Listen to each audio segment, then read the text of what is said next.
Hello tout le monde, j'espère que vous allez bien, moi ça va très bien. On se retrouve aujourd'hui pour une nouvelle vidéo, comme vous l'avez vu dans le titre, assez particulière.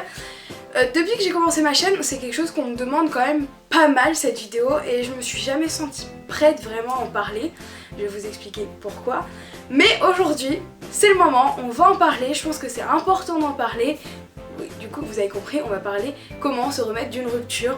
Il y a quand même pas mal de vidéos dessus, mais je pense que c'est important que chacun dise ce qu'il pense et même s'il y a plein de vidéos dessus, c'est important d'avoir le ressenti de plusieurs personnes parce qu'on le vit pas de la même façon, on pense pas pareil. Voilà pourquoi j'ai décidé tout simplement d'en parler. Et comme je viens de le dire sur les réseaux sociaux, c'est une vidéo qui m'a trotté dans la tête toute la nuit. Donc aujourd'hui, je vais vous parler de ça. Donc c'est parti, let's go.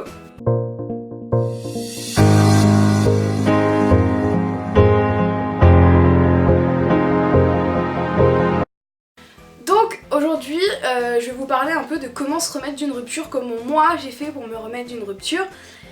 On va commencer par le commencement. Moi, ça fait un petit peu plus de 2 ans maintenant que je suis toute seule, que je suis célibataire. Et il y a un truc aussi que je comprends pas, c'est les gens qui disent « Oh mais ça fait super longtemps, oh mais comment tu fais, ah mais moi je pourrais pas être toute seule et tout ». Bon, ça va venir, mais je vais vous dire déjà, moi ce que je pense c'est que déjà, avant d'aimer quelqu'un, il faut s'aimer soi-même et être heureux soi-même surtout. C'est la chose la plus importante pour moi maintenant, c'est d'arriver à être heureuse toute seule et je le suis. Et je pense que depuis que je suis toute seule, j'ai jamais été plus heureuse parce que je fais vraiment ce que j'aime. Voilà, je suis heureuse, je suis épanouie comme ça. Et pour l'instant, c'est pas dans mes priorités de trouver quelqu'un. Voilà, si ça arrive, tant mieux pour moi, si ça arrive pas, m'en fous. On se remet d'une rupture. Alors du coup, il y a un petit peu plus de 2 ans maintenant, ça a été la fin d'une longue relation qui a duré 2 ans. Et j'en ai jamais parlé sur les réseaux sociaux, cette rupture, jamais sur YouTube, même si ça a été la chose la plus douloureuse pour moi à vivre. Il s'est passé des tas de choses, une chose triste quand vous êtes en relation avec quelqu'un depuis longtemps, c'est que ça se termine mal. Malheureusement c'est ce que ça a fait pour moi et je trouve ça dommage parce qu'on a aimé quelqu'un. Après voilà, j'étais beaucoup plus jeune, maintenant je vais avoir 20 ans. Voilà, et j'en avais 17 à cette époque là quand ça s'est terminé. Donc voilà, j'ai grandi, j'ai pensé à autre chose, etc. Voilà, c'est la vie, c'est comme ça. C'est terminé, c'est pas moi qui l'ai choisi que ça se termine, mais ça s'est terminé. Et en fait, quand on n'est plus avec quelqu'un, on passe par tellement de phases. Voilà, je vais vous expliquer les différentes phases par lesquelles moi je suis passée. Et si je peux déjà vous dire une chose qui est tellement importante, c'est laissez le temps faire les choses par pitié. Ne vous précipitez pas. Et en fait c'est vraiment le temps qui fait les choses, le temps fait bien les choses. Et ça je l'ai appris en grandissant et voilà, c'est tellement vrai quand les gens vous disent oui mais laisse le temps faire, vis au jour le jour. C'est la chose que je pourrais vous dire le plus dans cette vidéo, c'est laisser le temps faire les choses. Voilà, en une phrase j'ai dû le dire 50 fois là déjà. Donc la première phase par laquelle on passe, c'est l'incompréhension. On se pose des questions, on se demande pourquoi, qu'est-ce qu'on a fait, qu'est-ce qu'on n'a pas fait, qu'est-ce qu'on aurait pu dire, qu'est-ce qu'on n'aurait pas pu dire. En fait, c'est le questionnement, c'est l'incompréhension dans le début, voilà, c'est comme ça, on passe tous par là. Et s'il y a une chose aussi que je peux vous dire, c'est qu'on réagit pas tous de la même façon à une séparation, mais pour quelqu'un qui a du mal à s'en remettre, je vous dirais de suivre vraiment ces phases-là parce que c'est les plus importantes pour la reconstruction de soi-même. Enfin, en tout cas, c'est ce que je pense moi, bien évidemment, c'est ce que je pense moi, retenez bien ça. Donc, on passe par l'incompréhension, on comprend pas, on est dans le déni, on est tellement triste et c'est... Moi, je dis vraiment ce que je pense, c'est... Moi, ça a été le plus gros déchirement de ce que j'ai vécu pour l'instant. Ça a été une douleur que je pourrais même pas expliquer. Et voilà, c'est comme ça, après c'est la vie. Maintenant je me porte très bien. Et on passe du coup par la phase, donc l'incompréhension, qui dure un petit moment. Et après on passe par la colère. Oui, bienvenue à la colère. Ah et là la colère, il y a une phrase qui est tellement vraie et que du coup, avant je comprenais pas, mais maintenant que je comprends très bien, c'est on haït autant qu'on a aimé. Et ça c'est très vrai parce que en fait plus t'aimes quelqu'un, plus tu l'aimes de tout ton cœur, plus tu donnes tout pour lui, et bah quand tu vas le haïr, et bah tu vas le haïr de la même façon que tu l'as aimé. Et ça c'est ouf, jamais j'ai haï quelqu'un autant que j'ai aimé quelqu'un. C'était un truc de fou. J'ai haï cette personne du plus profond de mon être, hein, croyez-moi. Et après, cette colère elle a pas tellement duré longtemps chez moi.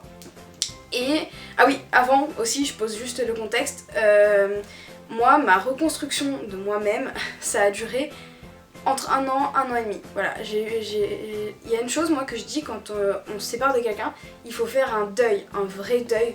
Que ça fasse 2 mois que t'es avec, que ça fasse 1 an, 2 ans comme moi. Et franchement pour moi c'est un deuil parce que tu passes d'une personne que t'as aimée de tout ton cœur, que t'as appris à vivre avec, et tu passes de tout à rien. Et moi je me suis retrouvée toute seule du jour au lendemain. Mais quand je vous dis toute seule, c'est toute seule. Toute seule, j'ai dû me reconstruire toute seule. Voilà, j'avais personne sur qui compter, il y a beaucoup de personnes qui m'ont lâché, c'est comme ça, c'est la vie, mais c'est ce qui fait que maintenant, je suis moi aujourd'hui et je suis très heureuse comme ça. Mais avant de devenir la Laurine que vous voyez actuellement, il s'en est passé des choses. Voilà, donc moi, ma reconstruction de moi-même a pris, mon deuil, en fait, a pris 1 an et demi. Ça peut être super long, c'était super long. Mais c'est ce qui fait vraiment du bien au mental. Et moi je pense que si je serais pas passée par toutes ces phases, et si j'ai mis 1 an et demi à me remettre de cette fin de rupture, c'est qu'il y a une raison. C'est que j'avais besoin de temps et j'avais besoin de passer par ces phases pour m'en remettre.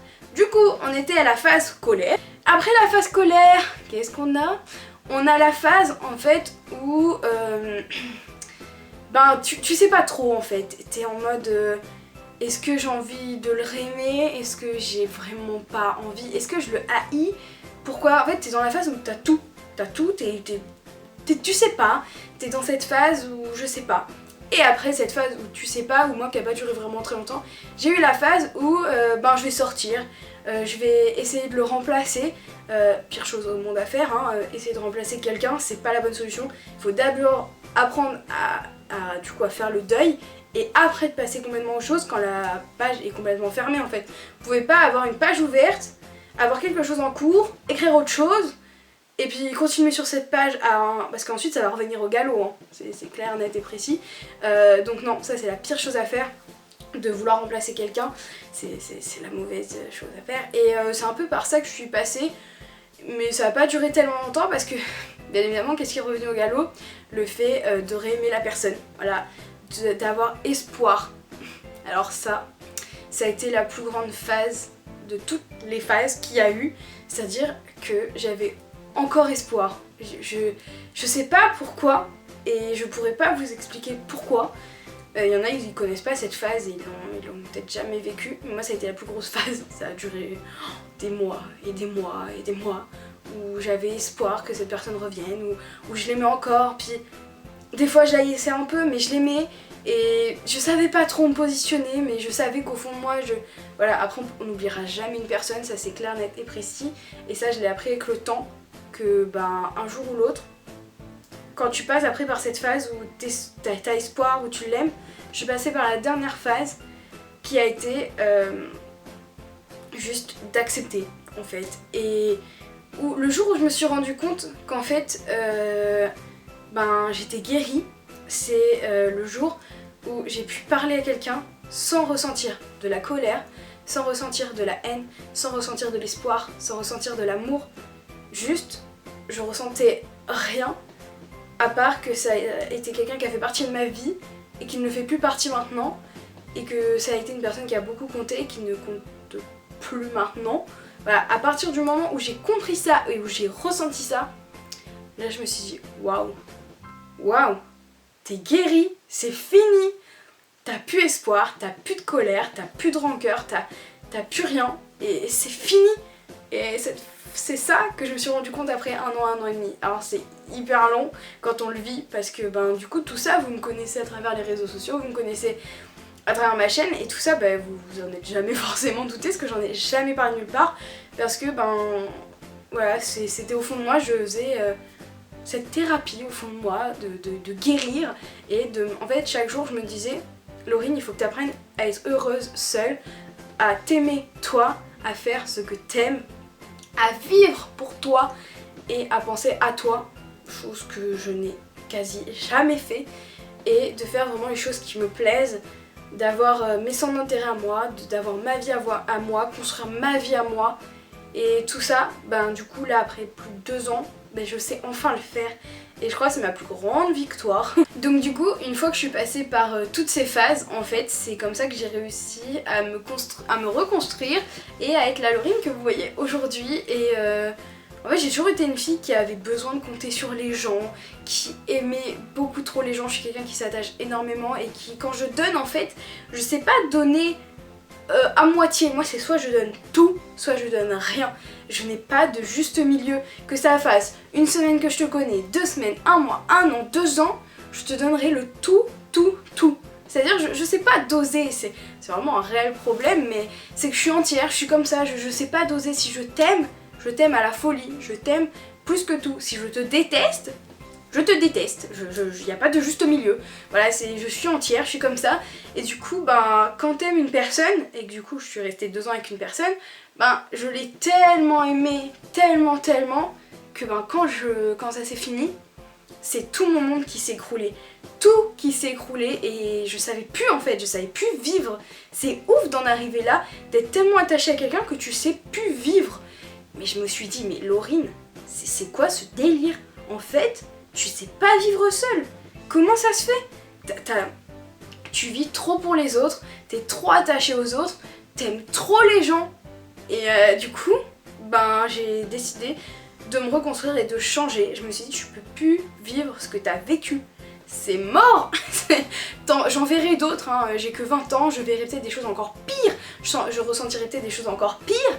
Mais tout ce que j'ai pas envie, et du moins ce que je veux essayer de faire, c'est de plus vivre ça. Ne pas mettre 1 an, 1 an et demi à me reconstruire et à vivre pour moi. C'est pas possible. Ben, c'est pas possible en fait. C'est parce que du coup, je savais pas vivre seule, donc j'ai dû apprendre à vivre seule. C'est ouf quand même, rendez-vous compte. Enfin, moi je trouve que c'est ouf quand même de pas arriver à vivre seule. Et donc en fait, ça a été vraiment, bah, j'avais l'impression de découvrir le monde. J'avais l'impression d'être un enfant et de tout redécouvrir seule. Petit à petit, j'ai appris à faire tout ça. Je me suis reconstruite. Voilà, je me suis dit, ben écoute, je pense que je suis pas la seule à passer par tout ça. Je pense qu'on est beaucoup à s'attacher beaucoup trop aux gens et à pas vivre pour soi. Et effectivement, il y a énormément de personnes qui ne vivent pas pour soi et qui savent pas vivre seules. Et maintenant, vous savez pas à quel point ça me fait du mal d'entendre des gens dire ah mais moi je pourrais jamais sortir toute seule. Ah mais moi mon copain ou ma copine c'est toute ma vie, je peux pas faire ça sans elle. Et moi ça me fait du mal parce que je me dis mais tu sais que d'abord tu dois vivre pour toi.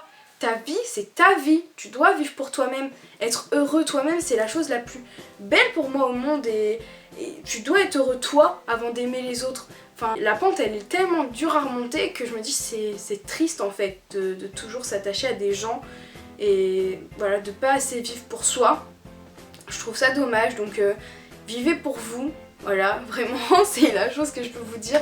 Vivez pour vous et arrêtez de vous attacher trop aux gens. Pourquoi je vous parle de tout ça? Parce qu'il y en a beaucoup qui me demandent des fois mais Laurine, t'avais pas été en couple et tu nous as jamais parlé de ça.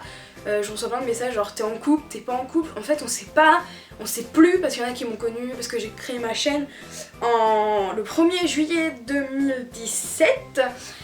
Et ouais c'est ça, 2017. Bah oui 2017 parce que le premier là ça faisait 2 ans. Du coup le 1er juillet 2017 j'étais encore en couple et ce couple s'est fini fin septembre. Donc en fait vous avez connu un petit moment, mais avant ça je commençais à être sur les réseaux un petit peu.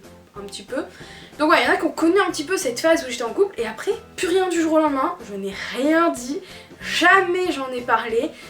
Sur les réseaux sociaux je suis revenue sur Snap et les réseaux sociaux je suis revenue à mes 18 ans en fait. Dès l'année 2018 je suis revenue sur tout et j'ai fait comme si de rien n'était, j'en ai jamais parlé, c'est juste dit dans une vidéo, voilà, je suis plus en couple. Voilà, merci, au revoir. Et c'est tout. Et du coup je comprends l'incompréhension des gens, je comprends parce qu'il y en a qui m'ont connue avant, qui n'ont jamais eu d'explication, il y en a qui se sont dit ok, ouais, d'accord. Il y en a qui savaient que ça faisait 2 ans. Je pense que j'étais juste pas prête à dire ce qui est cette fin de relation et j'étais pas prête moi-même à en parler parce que je me serais pas vue en fait prendre ma caméra et dire parce qu'en fait j'étais en fait encore en colère, j'étais encore en train d'aimer la personne, j'avais encore de l'espoir et je me serais pas vue raconter tout ça alors qu'il y avait encore J'étais encore dans une de ces phases en fait, c'était pas possible pour moi. Je sais pas comment aurait été cette vidéo, mais hyper bizarre. Du coup, je préfère en parler maintenant que je suis guérie et que j'ai fait le deuil et que maintenant je vais bien et que maintenant, bah voilà, je suis juste moi, seule, avec mon projet, avec tout ce que j'aime, avec les personnes qui me suivent, mes potes, ma famille, et voilà. Ça a été une longue reconstruction sur moi-même, très longue. C'est pour ça que quand il y en a qui me disent oui, je viens de sortir d'une relation, qu'est-ce que je dois faire et voilà, ben, j'ai juste envie de vous dire, laissez le temps faire les choses, c'est la meilleure chose à faire. Surtout réfléchissez. Moi, ce qui m'a aidée, bah, c'est de me retrouver en fait vraiment seule du jour au lendemain. Parce que tout le monde m'a tourné le dos du jour au lendemain, donc je me suis retrouvée seule. Je pouvais me confier à personne, à part à ma famille. Et voilà, je me suis dit en fait, Laurine, si toi-même tu te relèves pas, si tu te laisses aller, ben là ma petite, y a personne qui peut te relever. C'est mort, si tu le fais pas toute seule, tu te démerdes. Donc je me suis dit, bah écoute, bah c'est parti. On va commencer cette longue thérapie ensemble. Et on va réussir et on va gagner, voilà. Et je me suis toujours mis dans une position positive et de me dire qu'un jour, de toute façon, on s'en sort de tout. J'ai vécu vraiment des choses, du harcèlement, de tout. Et du coup, toute ma vie, je me suis dit, un jour, de toute façon, on s'en sort tous. Je suis guérie, je vais mieux, et tant mieux. J'ai envie de vous dire tant mieux.